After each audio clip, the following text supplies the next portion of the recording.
Hey, welcome to the show. Check this out. This is the KEXIN 512GB USB-C flash drive, and it's not your average thumb drive. I transferred a large video file just to test it, and it moves so quickly I barely had time to sip my coffee. It feels more like an SSD than a traditional flash drive. If you move big files, videos, photos, game data, this thing saves serious time. Now let's talk about compatibility. It has both a USB-C and a USB-A built in.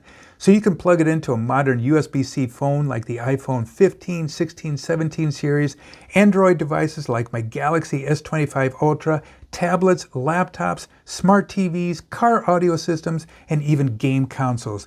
That dual connector makes it convenient to move files back and forth without adapters. Plug and play, no apps, no setup.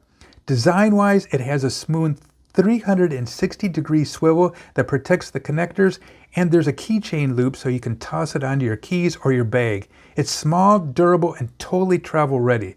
If you need something portable, high-speed storage that works basically with everything, this is it. It's a solid pick. Hey, thanks a lot for watching the show. Make sure you check out the link down below, and we'll talk to you later. Adios. Goodbye.